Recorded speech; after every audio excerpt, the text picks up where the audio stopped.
if he won, we all win. Yeah. But it was Team Michael. That's the team. That was it.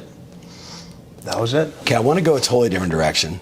You said in the second book, winning makes you different, and different scares people. Yeah. Everyone watching and listening, everybody here on my team, they know that. They know it because they go home. They leave a conference with someone like you or I, and they make a change. And then that change compounds in the action and the discipline and the grind and everything they do, and a year later, they're different. And it does scare people. But unpack that for us. Well, what did you mean? So, we spend our whole lives, trying to fit in. Yeah. We want to be normal.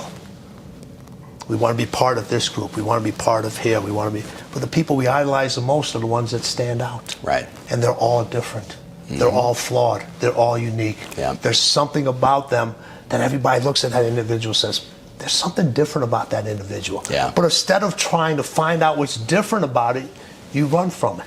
Yeah. And then the more successful that person becomes, the more different they become, the more scarier they become, the more intense they become. And then what happens is, when I say different scares people, is instead of being attracted to those people back away, just like, man, there's something weird about that person. I can't think the way they kind of think. They always they enjoy their time alone. They don't show up at all these parties. They don't, they just kind of like, when they don't let other things affect them. Like you talked about this. They don't pay attention to the news. Right. They don't pay attention. I can't remember the last time I've had a TV on for more than 20 minutes. Yeah. Oh, if I have to watch one of the athletes, other than that, it's the same thing. Right. Yeah. It's the same thing. So the intensity and being different and being unique, people know that excellence is lonely. And now, now you're touching on what I wanted people to get, because to be at that level, it is lonely. It is. To do what you do, to do what I do, like people think, oh man, it's got to be glamorous and fun. You're like, being in a hotel room 300 days a year, it's awesome. Yeah. But you got to love it. You know what? This is what I say.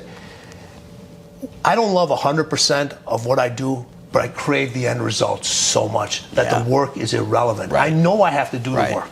I know I have to change people's lives. I know I have to get results. I know I have to do the process. People always talk about the process.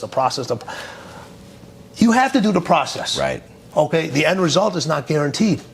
You could went through, every reason was thrown at you. When you first planned this event, you were like, okay, we're finally over this. Yeah. Yep. Guess what? Then it comes again. So you had every reason to be like, I'm not gonna do this. I'm not going to do this. But what happened? You said, you figured it out. So that required you more isolation time in your mind, more ways of figuring this out, more effort from your team. And it creates an imbalance in your life. We all have to have this imbalance at certain points. Okay, so like that. Okay, so there was so much of that. You had a whole chapter just on that. Yeah. Like winning doesn't care. Winning doesn't care. How do you get? You got to make time for it. What do you say to the person that is like, I want to win, but not if it, like they all got this like this limitation. And I'm not saying, like, if you're watching this right now, like everybody's got a story and everybody's got a reason, right? But there is this tiny percent of the people on the planet that they just go.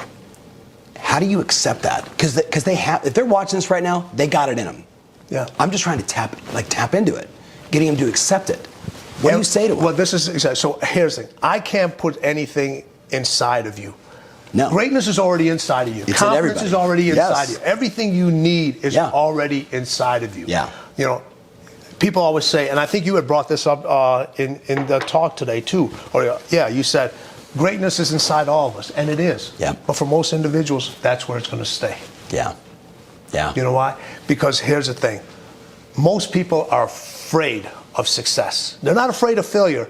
They're afraid of success, because now you've created a level for yourself that you're like, wow, I can actually do this. Yeah. Now, do you want to keep doing it over and over and over again? So I can't. Winning will take it away from you. Yes. You got to keep going. Like people always say, I can't put something inside of you, but I can take something away from you. Yeah. Okay, I can take your confidence. Yeah. I can do that. All right. I want to totally go to a direction for a second. You heard me talk about it today, or maybe you didn't. I don't know. We were doing an event this morning. If you're watching this, one of the things you said it on it was either in a written or video, something where I found you said Michael Jordan wouldn't go to people and say, "I'm going to drop 50 on you," to intimidate them. He did it to what? To elevate his game. It was there's a chatter in his own mind. The best conversations you can have is the ones with yourself. Yes. Because you cannot lie to yourself. That's right. You cannot lie to you. You cannot lie. Winning knows all your secrets, just like you do. Yeah. So he would tell everybody that was a way to elevate his game. And I always said, he never trash talked to get in somebody else's head. It was so if he said this is what he was going to do, that was pressure on him to go out and out and deliver.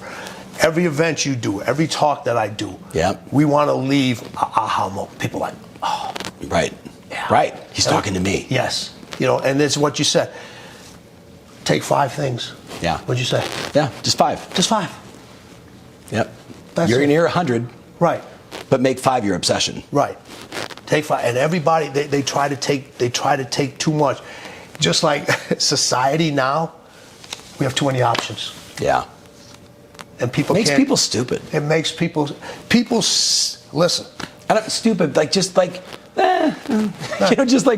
lackadaisical. Yeah, it's lackadaisical. People can't. How many people are coming to this event? They can't decide what to wear. They can't decide whether they were at dinner time, whether you want chicken or you want steak or you want shrimp. Get all 3. Right. Or get one this time and get the next one. Get the next time. You have to make decisions.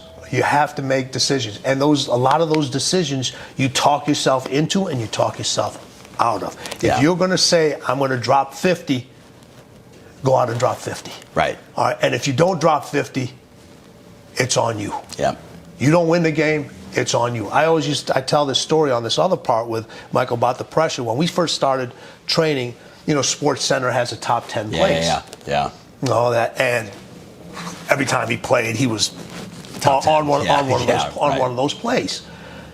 And then he looked at me and he said, "I got to make a phone call." So he made a phone call. He called his agent and he goes, "You call ESPN." He goes, "You tell them right now." He goes, "If I don't win the game, I'm not a top 10 play." It's putting your ass on the line. He goes, "How can I have a top 10 play and lose?" Yeah. He goes, "This isn't about me." Yeah. He goes, "This isn't about me." And if you look back and then, never again did ESPN ever put a top 10 play in a game he didn't win. So I'm just looking at the camera for everybody watching right now. This is I tell them, you need to go back to your office. You need to write up the number on the wall. You need to say to everybody, "That's what I'm going to do." That's it. Right? And it scares people. Right. But here's the thing. You're going to tell everybody, but you got to tell yourself. Yes. All right? Because guess what? All the people you're telling, they don't care. They don't care. You said it today. They don't care. Yes. All right? But it's that challenge to yourself. I'm going for greatness. I'm not settling for wellness. And I don't want disease. I'm going for here. And it's that moment. It's that line in the sand. It's the day that I started my company and left the former business. The day you decided to, start your new business, to write 14 letters. It's that moment in the sand that we, I just wish for everybody. I wish they would just declare it and not settle. Well, when you declare it, it's again, it scares people. Yep. People live in a world of scarcity. They live in a what if. Yeah. They live into overthinking. They think into overanalyzing. It's just like here it is. Too many times you're sitting on a fence. You ever sat on a fence? Man, that shit hurts. Yep. What side of the fence you on? Make a decision. Yeah. And I've been on both sides of the fences. For sure. I've been on both sides of the fences, and I've been around some fences. You don't want to be around those fences, but you got to make a decision. Get off the fence. You got to get off the fence. Chasing greatness is a decision. All right. Chasing mediocrity is a decision. Yeah. Chasing winning is a decision. Chasing losing is a decision. Not making a decision is a decision. You keep it simple. It's not that complex.